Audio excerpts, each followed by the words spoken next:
soir, nous avons à nos côtés le docteur Adriaan Seuse, que Dany Mathieu va vous présenter plus en détail. Et moi, je suis ravie d'accueillir Dany, qui est la présidente de Psoriasis Contact. Bonjour. Et donc, qui va aussi nous dire quelques mots. Bonjour. Donc, merci au docteur Adriaan Seuse.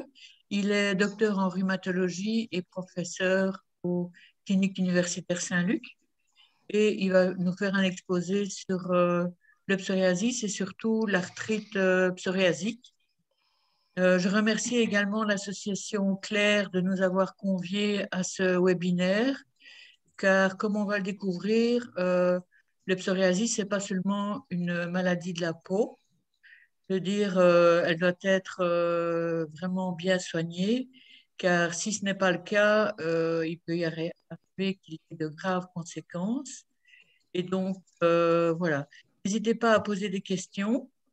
Il n'y a pas de bêtes questions. Sachez simplement que ce ne sera pas une consultation privée. Donc, nous avons des modérateurs qui filtreront les questions. Donc, ne vous étonnez pas si votre question n'est pas posée. Nous y répondrons peut-être par la suite, quoi. Voilà, je vous souhaite une bonne soirée.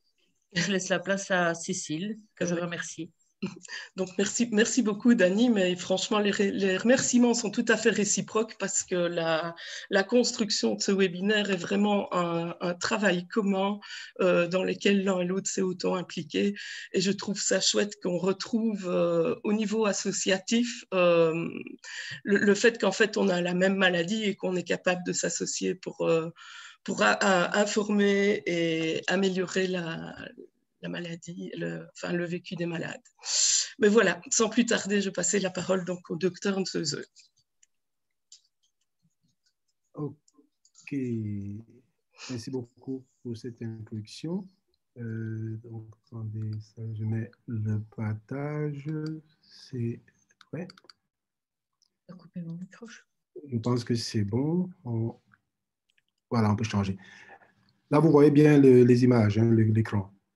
Oui, ça va, c'est parfait. Okay. Oui. Merci beaucoup pour cette invitation. Malgré l'emploi de temps qui est fort chargé, c'est avec plaisir, évidemment, que je peux partager des aspects, je dirais, vraiment novateurs et très optimistes de la prise en charge de l'arthrite psoriasique à l'heure actuelle. Évidemment, l'arthrite psoriasique est notée pendant pas mal de temps, un petit peu les parents pauvres, comme ça, de ces pathologies inflammatoires par rapport à d'autres pathologies qui, finalement, ont été prises en charge beaucoup plus tôt. Mais ici, on rattrape un petit peu la courbe et c'est vraiment un plaisir que vous allez voir qu'il y a énormément de choses qui sont faites et d'autres choses dans les 5 années qui vont venir qui vont être faites. Et je pense que les changements seront vraiment très importants.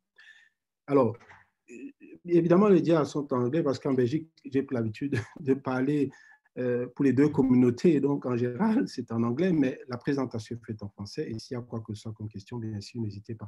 Donc, je vais introduire vraiment brièvement ce que c'est que l'arthrite psoriasique, parler de la pathophysiologie en langage simple pour que vous compreniez, et puis l'évaluation clinique, qu'est-ce qu'on fait et qu'est-ce qu'on fait au niveau de l'imagerie. Qu'est-ce qu'il faut aussi exclure comme diagnostic? Le tout n'est pas de dire il ou elle a une arthrite psoriasique. Il y a d'autres maladies qu'il faut exclure. Et puis, bien sûr, parler de l'une ou l'autre étude qui a été faite ici en Belgique, pas ce qui est fait ailleurs. Il y a des perspectives avant de conclure. Et donc, ici, en guise d'introduction, vous voyez très bien que l'arthrite psoriasique, la maladie psoriasique, même je dirais la maladie psoriasique, parce que ce n'était pas juste l'arthrite, est une maladie plurifacétaire dans laquelle vous avez, bien sûr, au-delà de la peau, où 4/5 des malades en souffrent, il y a les ongles, ça c'est très embêtant, mais il y a aussi le système musculo-squelettique, la dactylite, l'anthésite, la taille du tendon d'Achille ici, la colonne vertébrale est atteinte, et puis l'articulation, avec des proportions qui sont très importantes. C'est-à-dire que c'est vraiment, même si vous n'avez pas nécessairement toujours cette impression quotidienne, nous voyons les gens, c'est vraiment beaucoup plus important que ce qu'on ne peut croire. Là, bien sûr, vous voyez que c'est toute une mosaïque qu'il faut prendre en considération. Non seulement il y a une diversité au niveau des ongles, mais également au niveau de la peau, mais en plus de ça, il y a bien sûr d'autres facteurs que nous devons prendre en considération. Il est évident qu'en rhumatologie, quand je suis amené à voir des personnes qui ont ces problèmes, je ne peux pas dire allez voir le dermatologue. Je dois moi-même pouvoir gérer en collaboration avec mon collègue ici, Pierre-Dominique Guillain, notamment à Saint-Luc. Oui, la peau, oui, les ongles, mais également gérer le système digestif. On peut avoir des maladies de Crohn. J'ai parlé de la dactylite, donc le doigt en saucisse, qui est assez typique. J'ai parlé de l'anthésite, j'ai parlé de la teinte axiale, j'ai parlé de l'arthrite et l'uvéite. Au-delà de ça... Docteur, excusez-moi, est-ce que vous pourriez parler un tout petit peu plus fort? Il y a certaines personnes qui ne vous entendent pas bien. Attendez. Vous entendez ou pas? Oui, je pense que c'est mieux. C'est mieux ici? Oui, merci Okay. beaucoup. Merci beaucoup, excusez-moi. Non, il n'y a pas de souci. Donc, au-delà de cette atteinte cutanée et un guéal, il y a évidemment le système, j'ai parlé de ça, musculo-squelettique. Vous voyez, le squelette périphérique, mais également la colonne. Il y a l'uvéite, qui sont des facteurs surajoutés, et bien sûr, la maladie inflammatoire du tube digestif. Et comme si ça ne suffisait pas, on rajoute à ça la comorbidité, les comorbidités, et puis les plaintes physiques et psychologiques, l'impact au niveau des patients dans les dimensions physiques et psychologiques. Donc, vous voyez que c'est vraiment un tout, une mosaïque. Quand on parle de comorbidité, peut-être que c'est quelque chose qui ne percole pas toujours très bien, mais sachez que 4 patients sur 10 ont au moins 3 des comorbidités ici, c'est-à-dire l'hypertension, des problèmes cardiovasculaires, des problèmes gérés notamment de foie gras. J'ai parlé des problèmes inflammatoires du tube digestif, l'ostéoporose, au moins un tiers des patients, l'obésité, les problèmes de tumeur, les problèmes rénaux, le diabète et les problèmes ophtalmologiques. Donc, vous voyez que tout ça nécessite, même si ça ne paraît pas toujours comme ça, nécessite de faire, ne serait-ce qu'au moins une fois un check-up pour voir qu'est-ce qui se passe au niveau de la morbidité, parce que l'impact peut être plus important que ce qu'on nous pense. Ce qu'on appelle les PRO, ce sont vos plaintes, ce sont les plaintes de ceux et celles qui en souffrent, c'est au niveau physique, les douleurs, la fatigue, l'impotence fonctionnelle, la raideur, une qualité de vie médiocre, avec les impacts au niveau familial, social, professionnel que ça peut occasionner.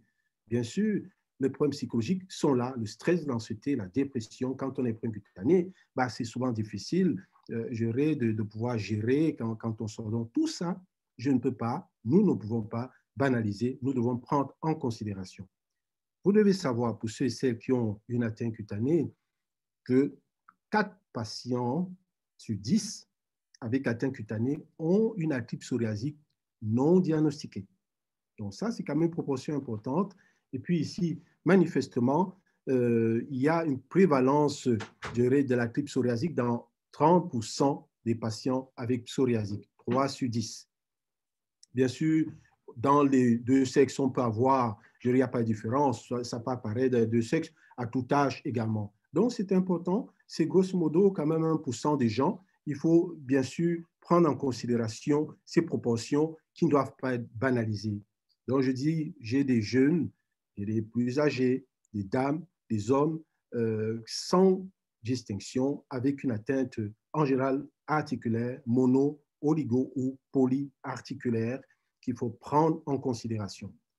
Alors, à quoi c'est dû l'arthrite psoriasique et de manière plus large le psoriasis?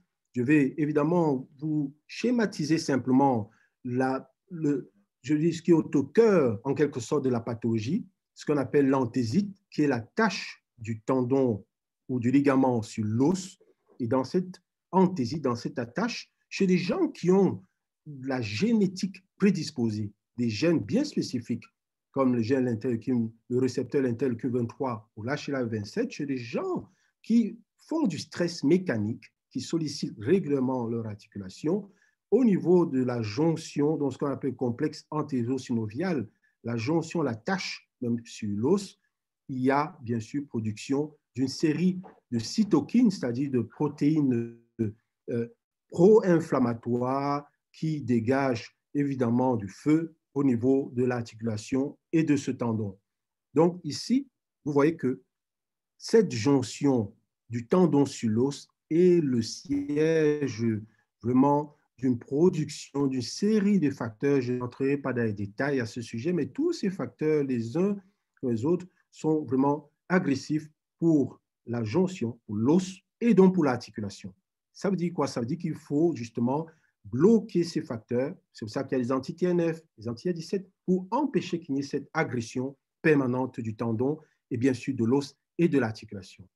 Vous dire encore que ceux et celles qui ont des soucis au niveau cutané ont des atteintes articulaires qui passent à bas bruit. Ici, cette étude faite chez des gens qui avaient un psoriasis cutané et chez d'autres qui étaient tout à fait sains, on a vu en rouge les personnes saines et en bleu pour ceux qui avaient uniquement l'atteinte cutanée que on appelle de l'anthésophyte, qui sont des signes de modification au niveau de l'anthèse qui, en fait, sont pathognomoniques de l'arthrite psoriasique.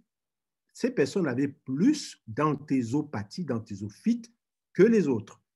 Articulation métacarpopharyngienne du deuxième rayon, troisième rayon, évidemment, qui sont des articulations fort sollicitées. Donc, vous voyez qu'à bas bruit, il y a quelque chose qui se passe, même si ce n'est pas toujours traduit par des gonflements ou par des symptômes criards. Et si on ne prend pas en charge très tôt, très vite, évidemment, les dégâts s'installent et on court derrière le problème. Alors, oui, ceux et celles qui ont une atteinte unguéale ont aussi, et en général dans la majorité des cas, une atteinte de l'articulation interphalangienne distale, tout juste à côté de l'ongle. Pourquoi? Parce que, je vous montre directement, il y a une connexion entre ces tendons extenseurs, et vous voyez l'ongle ici, et donc, bien sûr, s'il y a de l'irritation là, tout ça est entrepris, en ce compris l'ongle. Donc, le traitement doit prendre en charge l'ensemble, je dirais, des différentes pathologies élémentaires qui sont impliquées. Oui, des études ont montré que ceux et celles qui ont une atteinte unguéale, et c'est compréhensible, ont une plus grande marge ou bien un plus grand risque d'avoir des atteintes articulaires, donc l'arthrite psoriasique ou des anthésopathies. Je n'en parle pas des détails, mais tout ça, c'est travaillé, c'est étudié et c'est publié. Ici, vous voyez bien que ce monsieur que j'ai eu en consultation, un directeur, avait manifestement par rapport à l'autre doigt, l'autre pouce, vous voyez que c'est gonflé, mais qu'en regard, l'ongle est malade par rapport à l'autre côté. Donc, il y a un lien entre les deux, raison de plus pour prendre en charge. Il faut savoir que ceux et celles qui ont ces problèmes unguéaux ont une maladie plus agressive que ceux qui n'ont pas cette atteinte unguéale. Je ne vais pas entrer dans le détail de la pathophysiologie, mais sachez que j'ai parlé de ces cytokines, interleukine 17, interleukine 23. Elles sont impliquées à la fois au niveau de la peau, mais également au niveau de l'anthèse, de l'articulation, la colonne, comme j'ai dit. Donc, il y a toutes ces cellules inflammatoires qui migrent un petit peu et qui produisent toutes ces protéines, ces cytokines qu'il faut donc bloquer par les traitements que nous avons actuellement à notre disposition. Vous voyez ici une vue d'ensemble de l'immunité, ce qu'on appelle innée, qui est vraiment présente dès le départ, et l'immunité adaptative qui justement répond en fonction de ce qui est présenté comme antigène, comme stimuli. Et ces cellules produisent donc l'interleukine 17A. Vous avez maintenant un traitement comme Cosentyx qui bloque cette interleukine, ou le TALS, interleukine, et cette protéine, cette cytokine, va activer aussi de nouveau, comme un cercle vicieux, une série d'éléments de cellules qui, elles, vont aussi produire des protéines cytokines qui auront des dégâts, évidemment, à plusieurs niveaux, l'inflammation, les vaisseaux et autres localisations, le cartilage et l'os. Donc, arthrite due à cette débalance, cette production importante de cytokines pro-inflammatoires. Oui, cliniquement, nous avons la possibilité d'évaluer les gens qui ont ces problèmes inflammatoires articulaires ou anthéso par, bien sûr, de l'évaluation subjective, vos plaintes qu'il faut prendre en considération, l'activité de la maladie, la fonction, par des questionnaires que vous connaissez certainement, l'échelle visuelle analogique. Nous devons rajouter des éléments plus objectifs de mesure qui permettent chez le même patient, d'une visite à une autre, de voir la progression sous traitement ou d'initier un traitement si une progression péjorative. Donc, c'est important d'associer les deux, l'objectif au subjectif, pour faire des scores composites intégrés parce qu'évidemment, c'est une maladie qui nécessite une prise en charge plutôt holistique. Bien sûr, je n'inclus pas ici l'aspect psychologique et autres, mais tout ça, ça se discute pendant la consultation pour ceux et celles, bien sûr, qui ont la possibilité d'évaluer ces composantes. L'aspect anthésitique des points tendineux douloureux, c'est souvent difficile d'évaluer cliniquement, mais il y a bien sûr des zones bien propices pour le développement de ce problème d'anthésite, de tendinite. Et en général, si on ne fait pas attention, on peut se dire, oui, les gens ont mal, c'est de la fibromyalgie. Oui, ça peut exister avec le psoriasis, mais il faut se méfier qu'il n'y ait pas en dessous une anthésite qui nécessite qu'on aille plus loin que l'examen clinique et qu'on puisse faire de l'imagerie. Oui, l'examen clinique est très bien, mais c'est limité parce que d'un patient à un autre ou d'une patiente à une autre, on peut avoir des corpulences différentes, on peut avoir une sensibilité différente, donc il faut faire attention à l'endroit où on pousse. Il faut aussi voir qui pousse. Si c'est une assistante ou un baraquet qui pousse plus fortement, moins fortement, ça peut occasionner des douleurs. Donc l'examen clinique bien, mais limité, d'où l'imagerie. L'imagerie, nous avons la chance d'avoir actuellement plusieurs méthodes d'investigation, notamment l'échographie qui se fait en consultation, qui est vraiment non invasive, qui en quelques minutes peut permettre justement d'avoir des images qui nous montrent qu'il y a ou pas de l'inflammation, qu'il y a ou pas de l'anthésite et qui permet justement d'initier un traitement le cas échéant. Les radios sont utiles pour diagnostiquer et pour suivre aussi sous traitement, voir s'il y a des dégâts ou pas. L'IRM est importante pour ceux et celles qui ne sont pas claustrophobes, bien entendu, parce qu'elle permet de voir l'activité de la maladie et de pouvoir, le cas échéant, initier un traitement plus important puisque la maladie active entraîne des dégâts. Le PET scan, c'est beaucoup plus pour le diagnostic différentiel, exclut d'autres pathologies, notamment tumorales, puisque tout n'est pas nécessairement à type psoriasique. Ça peut être l'arbre qui cache la forêt, donc il faut rester prudent dans le diagnostic différentiel. Et ça, la mini-arthroscopie que je pratique ici depuis maintenant plus de 20 ans, nous permet justement d'avoir non seulement un diagnostic souvent rapide de par l'aspect intérieur, mais aussi on a pu développer avec ça des outils diagnostiques et se dit théranostiques, thérapeutiques ultérieurs qui permettent de cibler les gens. Et je travaille bien sûr à ce sujet au quotidien. Oui, l'anthésite à l'imagerie, c'est important parce que la clinique a ses limites. L'échographie est important parce que les radiographies standards ne montrent pas bien l'anthésite. Donc, il faut faire l'IRM et l'échographie pour pouvoir mieux évaluer ces problèmes d'inflammation active au niveau de l'anthèse pour l'échographie surtout et au niveau de l'os pour l'IRM.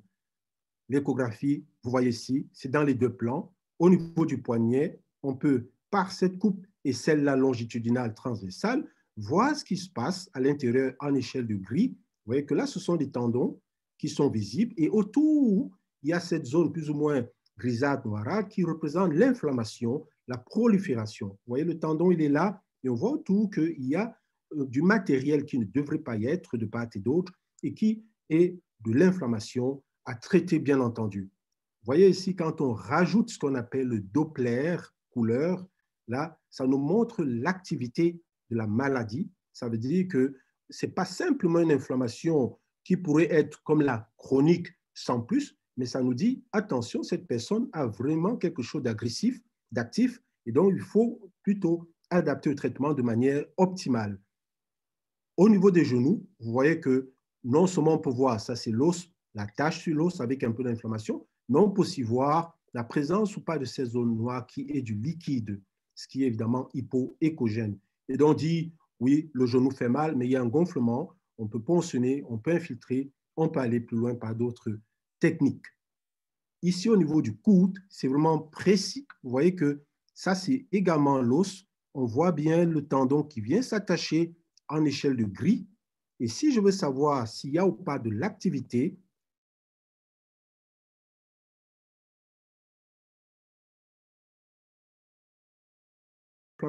l'examen clinique était un peu limité, mais à l'échographie, je peux déjà lui dire, attention, il y a l'anthésite et vous risquez d'avoir un problème, je dirais, d'agression au niveau de l'articulation si on ne fait rien.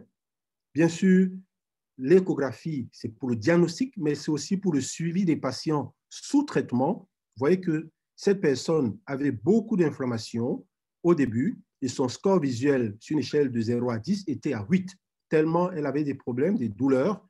Et si 2 semaines après un anti-TNF, ben, elle se cote à 3 sur 10, c'est-à-dire ça va beaucoup mieux. Et là, il n'y a plus grand-chose. Donc, c'est également utile pour le suivi sous traitement. Je vous ai dit, toutes les arthrites qui viennent chez nous, qui ont pas le psoriasis, ne doivent pas nécessairement faire, je dirais, parler d'arthrite psoriasique. Il faut rester prudent parce que les gens peuvent avoir de l'arthrose inflammatoire en dessous et qui donne le change pour l'arthrite psoriasique. Et donc, nous devons regarder les ongles pour faire la part des choses et éventuellement, comme ici, le cuir chevelu. Quand on a la goutte, il faut aussi regarder au niveau des coudes ou des oreilles pour voir s'il y a ou pas d'étophie. Donc, il faut rester quand même prudent dans le diagnostic. La prise en charge thérapeutique, maintenant, énormément de progrès depuis les dernières années ont été effectués, mais il faut savoir que c'est une maladie, non seulement, comme j'ai dit, multifacétaire, mais en plus, c'est une maladie qui a, comme vous pouvez vous en douter, a une prise en charge beaucoup plus difficile parce qu'il y a bien sûr la référence vers les médecins qui n'est pas évidente, il y a l'efficacité des premiers médicaments qui n'est pas évidente, la maladie elle-même évolue de manière souvent assez cyclique, et ce qui, quand on va mieux, pousse à ne pas nécessairement aller chez le médecin pour une prise en charge. Donc, il y a des éléments qui permettent de prendre tôt, mais pour ça, il faut qu'il y ait bien sûr la visite chez le médecin. Je n'entre pas dans les détails de ce schéma, mais il faut savoir qu'il y a des recommandations internationales, GRAPPA, dans lesquelles je suis impliqué aussi. Et ces recommandations nous disent que pour les 6 domaines que j'ai cités, l'arthrite, l'atteinte axiale, l'anthésite, la dactylite, l'atteinte cutanée et les ongles, on a la possibilité de proposer des traitements, voilà, par le DIMAT, méthotrexate, entre autres. Et si ça ne va pas, on peut donner des biologiques ou switcher, changer de biologique en fonction de la tolérance et l'efficacité. Dans chaque domaine, il y a donc des recommandations qui sont établies, qui ne sont pas nécessairement toujours suivies, mais ce sont des pistes et les médecins, rhumatologues ou non, ont de quoi se baser pour la prise en charge thérapeutique. Oui, je n'entrerai pas dans les détails ici, mais il faut savoir que ce sont des mécanismes complexes, immunologiques, qui sont mis en évidence et qui permettent, notamment ici, comme avec l'Otezla, de comprendre qu'en bloquant la conversion de cette CMP, AMP cyclique en AMP, on améliore la voie anti-inflammatoire dans la cellule immune, lymphocyte, par rapport à l'autre voie, qui est une voie pro-inflammatoire. Donc, je ne vais pas entrer dans les détails parce que c'est peut-être un peu technique. Là aussi, on sait qu'au niveau du récepteur de la cellule immune, on peut bloquer ici, puisque l'interleukine 23 vient stimuler le récepteur, on peut donc bloquer ça par des molécules comme le Stelara ou Tremfya. On peut travailler ici en aval. Il y a maintenant les anti-JAK, tofacitinib, entre autres, ou on peut aller encore ici plus bas pour bloquer l'interleukine 17 et donc Cosentyx Talz. Donc, on a la possibilité d'agir sur cette cascade pour empêcher que la cytokine ne crée des dégâts dans la cellule et ne la stimule pour qu'elle entraîne d'autres dégâts. Donc, en gros, des traitements existent. Vous pouvez vous en douter. Le tout, c'est de commencer par le début. Les choses simples, les anti-inflammatoires sont suffisants dans la plupart des cas, mais on peut donner les corticoïdes, on peut donner méthotrexate et autres, salazopyrine, on peut donner l'Otezla, on peut donner des agents biologiques qui bloquent les diverses cytokines, comme j'ai dit tout à l'heure. Alors, le tout n'est pas de donner des agents biologiques à tout va. Il faut tenir compte des facteurs de risque que j'ai évoqués au début, et de la comorbidité. Donc, vous voyez que tous ces facteurs interviennent. Si quelqu'un a un problème de cardiopathie congestive, je vais rester prudent sur certains médicaments. Donc, ça complexifie encore la prise en charge, mais nous arrivons au quotidien à gérer ces différents facteurs. Récemment, nous avons fait, il y a 3-4 ans maintenant, une étude en Belgique multicentrique sur 17 centres avec plus de 460 patients, justement pour voir un petit peu l'épidémiologie de cette arthrite psoriasique. Et vous allez voir, ça vient d'être publié, mais sans pour partager des détails pour ceux et celles qui sont intéressés. Donc, vous voyez que le but était de caractériser les différents sous-types d'arthrite psoriasique et de voir un petit peu la sévérité basée sur l'impact, l'inflammation, et voir aussi au niveau de la vie de tous les jours quel était l'impact de la maladie. Et bien sûr, les buts secondaires étaient de voir de manière prospective sur 2 ans comment est-ce que la maladie évoluait, quelle était son histoire naturelle, et de voir aussi la progression et les dégâts apportés au niveau des articulations.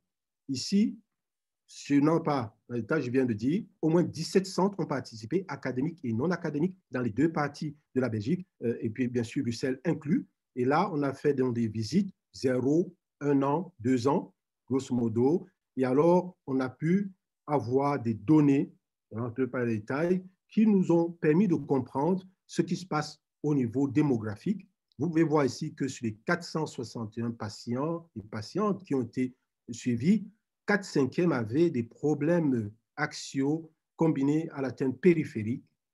14-15%, grosso modo, avaient une atteinte de la hanche. Psoriasis en plaques, 84% des gens. Donc, ceux qui ont l'atteinte cutanée ont aussi à bas bruit ou de manière plus manifeste l'atteinte ostéo-articulaire, ce qui est important à savoir. Bien sûr, là, les atteintes articulaires douloureuses ou tuméfiées étaient présentes à des degrés variables. La dactylite et l'anthésite, 13%, 25%. Donc, une personne sur 4 avait l'anthésite. C'est important de savoir. Les 2/3 des gens étaient traités par des DIMAT comme méthotrexate et puis 44% par des biologiques. Bien sûr, l'HAQ mesure l'impact physique, 0,7, impact au niveau de la vie de tous les jours, ce qui est présent, mais pas de manière très importante. Cette étude nous a permis de comprendre, dès le départ ici, que malgré la présence d'agents biologiques et d'autres options thérapeutiques, il y a quand même encore un nombre important de patients-patientes qui ont un impact de la maladie dans leur quotidien. Ça veut dire qu'il faut que la prise en charge se fasse de manière encore plus optimale. Là, 2-3 cas cliniques pour vous montrer que avant traitement et après traitement, il y a une différence. Ici, vous voyez que sous anti-inhibiteurs d'anti-17, vous voyez que cette atteinte unguiale et articulaire est meilleure, et même 2 ans après, il y a toujours du bon. Alors, vous voyez ici, avant traitement et après traitement, qu'il y a une différence. Les gens vont mieux, donc c'est clair que ces nouveaux traitements ont changé la vie des patients, patientes. Et même quand sous anti-TNF, on a des éruptions comme celle-ci, des plaques de psoriasie paradoxale, en modifiant, en donnant d'autres choses, on peut arriver à retrouver évidemment une peau saine et l'absence de lésions douloureuses ostéo-articulaires. En 2 mots, ici, je vous dis un petit peu le futur, proche ou lointain, c'est vraiment de personnaliser la prise en charge. Pour l'instant, on propose des traitements un peu de manière, je dirais, par essai-erreur. Le tout, c'est de pouvoir, par une prise de sang, par l'obtention du tissu synovial, soit par échographie, comme ici, ou par mini-arthroscopie, ce qu'on fait ici dans notre service en rhumatologie. L'échographie aussi avec biopsie synoviale se fait également là, que nous puissions savoir que ce patient, cette patiente a ce type de problème et que la réponse au traitement devrait être à tel niveau pour pouvoir lui donner le traitement optimal. Bien sûr, je fais également des protocoles thérapeutiques ici qui permettent de voir chez les gens qui n'ont pas d'atteinte, qui n'ont pas encore pris de DIMAT, des gens qui ont une atteinte psoriasique naïve au traitement, qui ont moins de 18 ans, qu'on puisse leur donner d'emblée un traitement par Otezla, qui est un médicament qui marche mieux que DIMAT classique sur 6 mois, pour leur permettre d'aller rapidement mieux, d'être en remission, pour ne pas avoir des incapacités et des invalidités prolongées. Je fais la même chose maintenant depuis 1 an avec l'équipe de Gand pour une prise en charge, justement, ici, voir avant, après traitement, qu'est-ce qui se passe sur 24 semaines, pouvoir comparer 3 types de traitements différents pour justement dire, ce patient, cette patiente, voici ce qu'il ou elle doit avoir comme traitement pour aller mieux dans 80-90% des cas.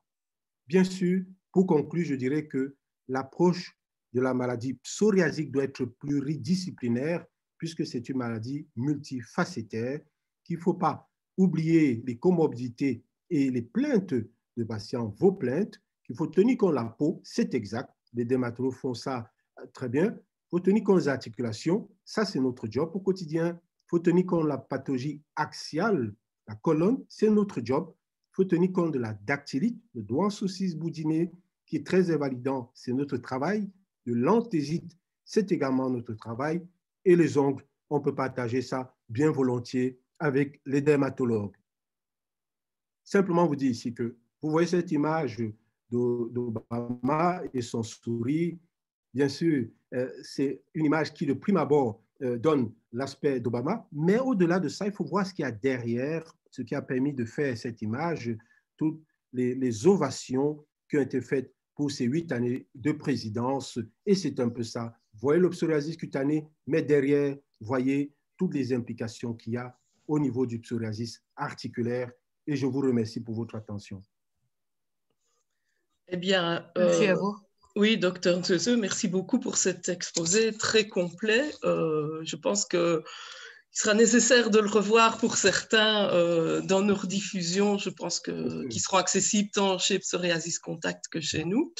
Et je vous propose de passer sans plus attendre aux questions parce qu'il y a vraiment beaucoup de questions qui sont arrivées pour vous. Et donc, voilà. On m'a posé des questions sur les relations entre le psoriasis et d'autres maladies. Par exemple, est-ce qu'il peut y avoir une relation entre un psoriasis et une polynévrite ou un psoriasis et une fibromyalgie? Bien sûr, le psoriasis et la polynévrite, pas directement, mais il est évident que si on a d'autres pathologies ou si on prend certains traitements, il pourrait avoir un lien par ce biais, mais pas directement. Par contre, la fibromyalgie, pour ce qu'on en sait, c'est aussi une pathologie dans laquelle l'atteinte des anthèses est évidemment prédominante, parce qu'il y a aussi au niveau de... Pardon? Parce qu'il y a aussi au niveau du seuil de douleur, un abaissement du seuil de douleur qui entraîne donc des plaintes plus fréquentes. Mais c'est une maladie, le psoriasis ou la tripe psoriasique, on peut plus facilement faire, de l'échographie évaluée ou cliniquement. La fibromyalgie nécessite beaucoup plus, de précision et plus un diagnostic, d'exclusion avant de poser vraiment ce diagnostic, même si les plaintes sont semblables. La physiopathologie n'est pas nécessairement la même. On avait une autre question aussi à propos de la grossesse. Peut-on concevoir un enfant, quel que soit le traitement que l'on suit? C'est un point qui est important. Je ne dirais pas quel que soit le traitement qu'on suit. En soi, on peut concevoir un enfant. J'ai plusieurs patientes qui accouchent sous traitement, mais il vaut mieux éviter des traitements comme le méthotrexate, comme l'Otezla, et privilégier, je dirais plutôt alors en fonction de la gravité de l'atteinte des agents biologiques. Actuellement, sous Cimzia ou sous Humira ou sous Remicade, on peut aller jusqu'au bout de sa grossesse et même accoucher sans problème. D'ailleurs, la notice a été modifiée dans ce sens. Par contre, les interleukines 17 inhibiteurs, donc ça, c'est relativement récent. On n'a pas encore assez de recul pour sentir Stals. Je ne pousserai pas pour ceux et celles qui ont risque. Je préférerais stopper ou changer pour aller vers les anti-TNF qu'on connaît depuis 20 ans moins. Merci beaucoup. Moi, j'ai une question d'une personne qui me demande, qui constate qu'en fait, et je pense que nous sommes beaucoup à l'avoir constaté, qu'il y a souvent de la fatigue qui est associée à nos pathologies. Et cette personne voudrait savoir s'il y a un moyen d'agir sur cette fatigue. Parce qu'en fait, elle se sent beaucoup mieux en rémission dans le cadre de sa maladie articulaire, mais elle reste très fatiguée. Je pense que l'origine de la fatigue est multifactorielle et j'espère, je crois que d'ici les 3 à 5 prochaines années, on aura plus d'éléments sur la prise en charge de cette fatigue. La fatigue est due certainement à la maladie, l'inflammation qui est à cause de la maladie, puisque quand on diminue cette inflammation, on traite les gens, ils et elles sont en général moins fatigués. La fatigue peut aussi être due aux médicaments qu'on a. Au-delà du reste, toutes choses étant égales par ailleurs, en fonction du type de travail qu'on a, qui peut être plus fatigant, moins fatigant, le fait qu'on ait dormi un peu plus, un peu moins, tout ça, ce sont des facteurs associés qui peuvent rajouter une couche à ça, mais la maladie en soi et son traitement sont responsables de la fatigue. Comment faire, à part avoir un peu plus de temps de repos?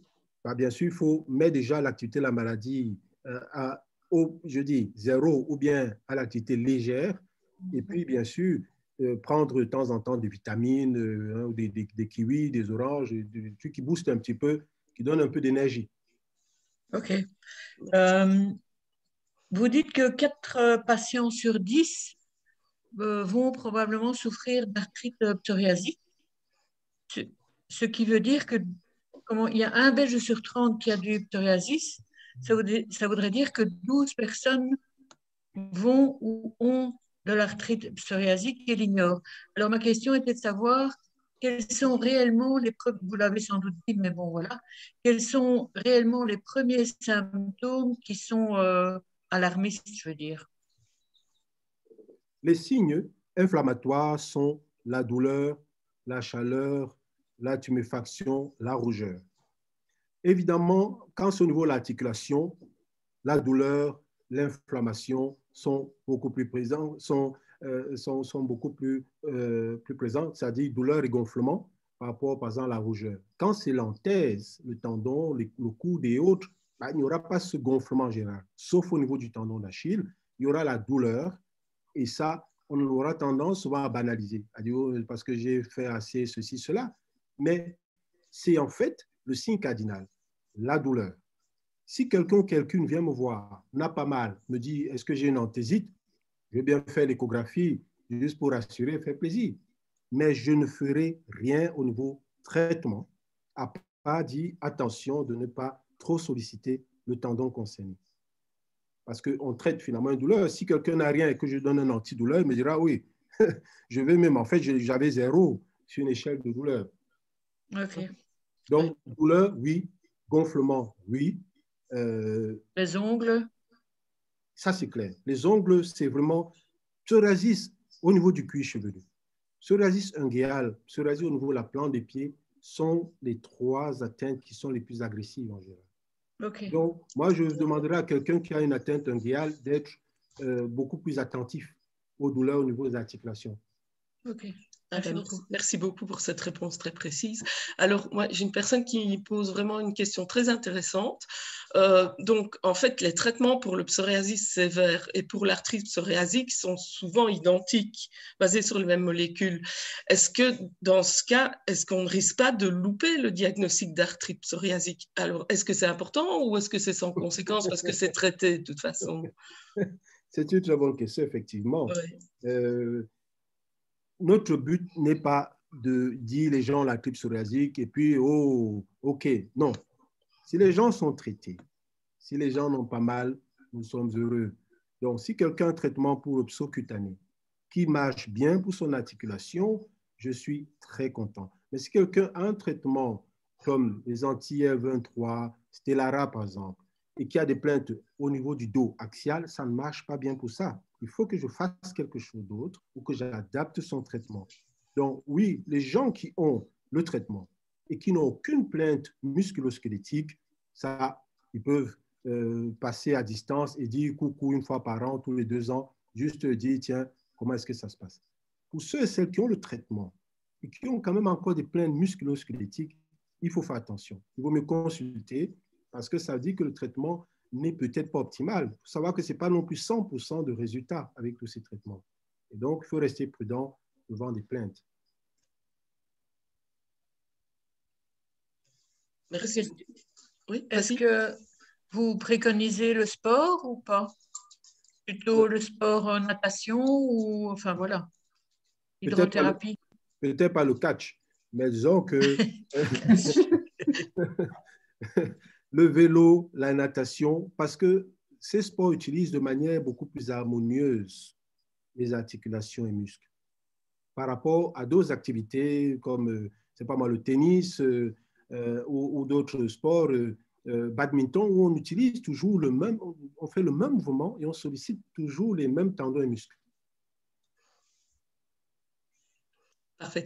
Alors, une question, c'est une personne qui en fait a un diagnostic de polyarthrite rhumatoïde et cette personne a des soucis cutanés sous forme de démangeaison depuis plusieurs mois. Alors, elle se demande si ça pourrait éventuellement avoir un rapport avec un psoriasis et si un dermatologue pourrait trancher ou l'orienter peut-être. S'il y a des plaques, bien sûr, sur base des plaques, on peut avoir quand même plus de précision. S'il n'y a pas de plaques et qu'il y a uniquement des démangeaisons, il faut être sûr qu'il n'y ait pas d'allergie ou qu'il n'y ait pas d'autres problèmes, notamment d'effets indésirables de médicaments ou d'autres soucis qui pourraient expliquer les démangeaisons de manière isolée. Donc, si c'est des démangeaisons avec plaques, à regarder par un dermatologue ou son médecin traitant ou quelqu'un d'autre. Si démangeaisons sans plaques, bien sûr, il faut peut-être consulter seulement son médecin ou un rhumatologue. Parce que je crois savoir que dans un certain nombre de cas, la pathologie articulaire se présente avant la pathologie cutanée. En général, dans un tiers des cas, il y a grosso modo, il peut y avoir la pathologie articulaire sans pathologie cutanée, bien sûr. Oui. Merci beaucoup. Et c'est ça la difficulté, c'est qu'à ce moment-là, ça devient difficile de faire la part des choses quand il n'y a pas de plaque. D'où gérer le suivi de manière optimale, mais la manifestation aussi asymétrique, des plaintes, parfois avec une dactylite, parfois avec une anthésite, ça fait plus arthrite psoriasique que polyarthrite rhumatoïde. Merci beaucoup. Bon, on sait que le stress, c'est quand même un facteur aggravant. Donc, qu'est-ce que vous préconisez, vous, comme méthode, mis à part le sport ou le catch, évidemment? Donc, je dirais quand ce sera ouvert d'aller en Espagne, parce qu'alors là, il y a moins de soucis. Le soleil. Il y a le soleil. Non, Ouais. en fait, sincèrement, je suggère à plusieurs personnes de faire de la sophrologie, de faire vraiment du yoga, même si certaines personnes trouvent que ce n'est pas tout facile, ça vaut la peine parce qu'alors, ça permet aussi un petit peu de mieux appréhender les choses et puis de contrôler son stress. Il faut savoir que le stress psychologique ou le stress physique au niveau de l'articulation sont les facteurs déclenchants ou aggravants, et ça, bien sûr, devient passer de la pathologie. Ça veut dire qu'avant de donner des anti-TNF, anti-17 et autres, si on peut stopper le problème à la source, c'est beaucoup mieux. Mais si j'ouvre le robinet, il ne faut pas que j'aille nettoyer le sol. Il vaut mieux que j'aille fermer le robinet. Donc, c'est un peu le même principe. Tout ce qui est moyen de sortir, s'évader, la marche, que ce soit dans les bois et autres, faire d'autres choses qui permettent de se changer les idées, ça vaut la peine. Bien sûr, il y a des psychosomaticiens qui peuvent aider, mais si on peut faire tout ça sans, c'est une bonne chose. Un autre élément aussi, puisqu'on est dans ce cadre, il y a des aliments qui peuvent jouer un rôle, les produits laitiers notamment. Et quand je demande aux gens de stopper, par exemple, le fromage, fromage à pâte dure, il y a des gens qui ont moins de poussée. Parce que, évidemment, dans ces produits laitiers, il y a aussi des protéines qui sont, évidemment, un petit peu pro-inflammatoires, qui poussent un petit peu à une réaction immunitaire contre justement l'organisme. Je n'ai pas dit qu'il fallait stopper la prise en charge, mais réduire, ça vaut la peine parce qu'alors, ça pourrait avoir un impact au niveau de la poussée de la maladie. Oui. Est-ce que, comme on parle de régime, est-ce que le régime sans gluten, ça peut jouer aussi. Qui est souvent prescrit, je veux dire, pour les problèmes digestifs, est-ce que ça pourrait avoir une action aussi? Bien sûr. En France, il y a une étude multicentrique à laquelle on m'a demandé de participer, mais ce n'était pas évident, il y a 2-3 ans, justement, voir chez les gens qui n'avaient pas de gluten, régime sans gluten, qui souffraient de spondyloarthrite, qui est cousin de l'arthrite psoriasique, qui souffraient de spondyloarthrite, voir un petit peu ce qui se passait par rapport à ceux qui prenaient du gluten. Donc, ça fait du sens parce que les gens se sont rendus compte qu'il y avait un impact savoir qu'au niveau digestif, il y a un lien entre les maladies inflammatoires du tube digestif et le psoriasis. Donc, si vous irritez votre intestin, qui est un peu comme un deuxième cerveau, avec le microbiote, bah, vous risquez d'avoir un peu plus de misère que celui ou celle qui n'irrite pas son intestin. Merci beaucoup. Merci beaucoup. Alors, attendez.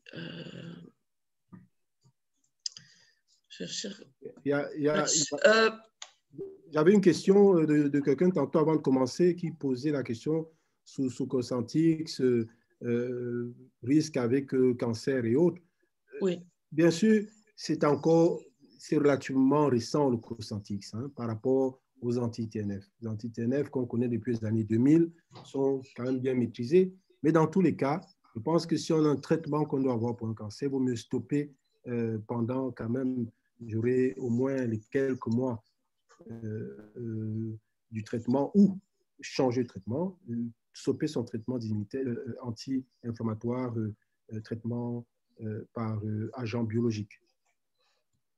L'idéal, c'est au moins la durée du traitement, j'aurai anticancéreux jusqu'à ce qu'on soit en rémission. Ça, c'est clair. D'accord. Alors, donc, il y a une personne, je pense qu'il y a beaucoup d'inquiétudes à ce niveau-là. Donc, quelqu'un qui a vraiment que du psoriasis cutané, mais vraiment aucune plainte au niveau d'articulation, ça ne vaut pas la peine de faire des examens pour l'arthrite psoriasique. Ce n'est que quand il y a des douleurs alors qui apparaissent. J'ai essayé de mener ici, et je vais commencer, c'est une étude avec au moins 400 personnes en collaboration ici avec des dermatologues, des gens avec atteinte cutanée, et voir séparer ceux et celles qui ont atteint musculo-squelettique, les voir une fois par an, à la limite, versus ceux et celles qui n'ont pas d'atteinte musculo-squelettique, et voir qu'est-ce qui fait que certains développent l'atteinte musculo-squelettique tandis que d'autres ne l'ont pas. Et ça, c'est ce qu'on va mettre sur pied ici avec Pierre-Denis Guillain, sur plus ou moins 400 personnes. Et donc, ça permettra justement de voir qu'est-ce qui se passe. Alors, ceux et celles qui n'ont pas de plainte, franchement, ils ne sont pas obligés de venir tous les 3 mois me voir, mais je pense que ceux et celles qui ont une plainte, il ne faut pas banaliser. Et dans ce sens, ça vaut peut-être la peine, une fois par an, tous les 2 ans, de dire, tiens, je vais quand même m'assurer qu'il n'y a pas de problème parce que on a toujours un peu de douleur à gauche, à droite et on prend un anti-inflammatoire, ça passe. C'est ça le piège. Donc, dès qu'il y a des plaintes, il ne faut pas hésiter à aller, même pour rien, au lieu de rester à la maison et avoir quelque chose qui se développe à bas bruit. Est-ce que dans le cas de rhumatisme psoriasique, on a un traitement qui est prescrit, on va mieux et est-ce qu'on est obligé de poursuivre le traitement? Sinon quoi? Alors, si on a un traitement qu'on tolère bien, qui nous soulage, je dis toujours, tant qu'on tolère, et tolérance ne veut pas simplement dire tolérance digestive, mais aussi au niveau biologique, notamment prise de sang, tant qu'on tolère, il vaut mieux maintenir, surtout si on va bien sous ce traitement. Parce que ça, on sait comment ça se passe. Si on change, on ne sait pas ce qui se passe. Mais chez plusieurs personnes, on essaye d'espacer le traitement pour voir un petit peu jusqu'où est-ce qu'on peut aller tout en gardant la rémission. Mais il faut savoir que le problème, c'est votre organisme qui lutte contre lui-même. Ce n'est pas une bronchite qui dure 10 jours ou que sais-je, mais c'est une maladie dysimmunitaire, auto-immune. Ça veut dire que dès que vous stoppez ce qui empêche vos cellules inflammatoires, pro-inflammatoires d'agir, dès que vous stoppez le médicament, elles se réveillent. Elles disent la voie est libre. Le gendarme est parti, et maintenant, de nouveau, on fait des dégâts. Ça, c'est malheureusement le principe. Sauf si vous réduisez de manière globale tout ce qui intervient dans l'activité pro-inflammatoire, on a dit le régime, le stress en moins, ainsi de suite. Alors là, oui, là, il y a les chances de réduire le traitement, éventuellement de stopper pendant un certain temps si vous êtes en rémission. Alors, merci beaucoup. Oui, on a vraiment, docteur, on a énormément de questions et malheureusement, on ne va pas pouvoir répondre à toutes. Donc, moi, ce que je propose, c'est d'en prendre encore moi une, Dani une. Et il y a quand même, pour un certain nombre de questions, vous pourrez trouver les réponses dans les autres exposés qui ont eu lieu pendant la semaine claire. Vous pouvez les retrouver sur notre site et vous pourrez les revoir vraiment à votre aise, notamment en ce qui concerne l'alimentation, la vaccination, il y a vraiment eu des exposés très, très intéressants et on vous encourage vraiment à les consulter. Alors, moi, j'ai une personne qui me demande si les biothérapies peuvent entraîner une prise de poids parce qu'apparemment, il y a beaucoup de personnes qui ont l'impression de prendre du poids avec ce traitement. Le psoriasis, déjà en soi, un tiers des gens au moins, en général, il y a l'obésité, comme j'ai dit, de par la maladie. Si on a la biothérapie, en général, ça ne fait pas souvent directement prendre comme ça, mais il faut savoir aussi que il n'est pas impossible que chez certaines personnes, il y ait un peu plus de susceptibilité à avoir une prise pondérale que chez d'autres personnes. Donc ça c'est clair, mais je pense que lier la prise pondérale de manière globale à la biothérapie, sans exclure d'autres choses, ce sera en principe un raccourci que je ne prendrai pas. C'est possible, mais je pense que la maladie en soi déjà augmente la susceptibilité à la prise pondérale. D'accord. Et concernant la vaccination, je pense que sous biothérapie, il n'y a pas de souci. Les gens peuvent se faire vacciner. D'ailleurs, j'ai un document que je remets aux gens qui ont un rhumatisme inflammatoire sous biothérapie pour leur dire qu'ils sont prioritaires pour la vaccination et aucun souci. Il ne faut pas stopper le traitement. Peut-être le jour. Dany, avant une dernière question. Docteur, seriez-vous d'accord qu'on vous envoie les questions qui n'ont pas eu de réponse? En fait, c'était la suggestion que j'allais faire avant de répondre. Voilà. Voilà, ça c'est... Vous allez avoir un peu de travail. Je m'ennuyais en fait, donc. Vous avez de la chance. Dernière question peut-être, docteur, à propos de la kinésithérapie. On a pas mal de questions à ce propos. Est-ce que c'est nécessaire ou pas? En Belgique, on a droit à combien de séances? Est-ce qu'il faut spécifier une kiné? Est-ce que ça doit être une kiné spéciale? Enfin, voilà. Donc, je n'ai pas mis ça ici, mais il est évident que les mesures hygiéno-diététiques, les mesures non médicamenteuses sont primordiales. La kiné fait partie de ces mesures. Donc, il est évident que je donne aussi un document pour prise en charge en pathologie lourde, ceux et celles qui ont une atteinte ostéo-articulaire. Et là, ils et elles ont droit à 100-120 séances par an en fonction de la fréquence des séances hebdomadaires. Autrement dit, si c'est 2 séances par semaine, on met 120 séances. Et si c'est une séance, 60 séances, c'est suffisant. Il y a une plus-value en faisant le traitement kiné, mobilisation passive-active, éventuellement, par rapport à ceux et celles qui n'en font pas. Et le traitement kiné peut même permettre de réduire le traitement médicamenteux.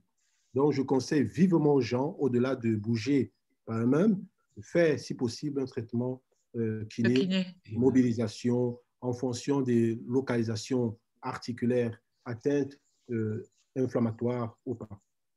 Pour limiter l'ankylose et l'impact. Oui, et c'est peut-être l'occasion aussi de parler avec le kiné de l'évolution, de ce qui va mieux, etc. Donc, voilà, oui. Exact. Merci beaucoup, docteur Nzeze. Je pense que on a presque terminé, c'est ça? Oui, on arrive tout doucement vers la fin. Donc, voici une petite précision. Pour les questions qui n'ont pas eu de réponse, pour des raisons techniques, on ne sait pas copier les questions que vous avez mis ici dans le chat parce qu'on va avoir un autre webinaire qui va suivre. Donc, si vous voulez avoir une réponse à votre question, le docteur Nzeze est donc d'accord de vous la donner et vous pouvez, en ce qui nous concerne, la faire parvenir sur info@claire.be, c'est vraiment très facile. Et vous pouvez aussi la faire parvenir via Psoriasis Contact. Et vous, votre adresse, Dany, c'est info@psoriasis-contact-singulier.be.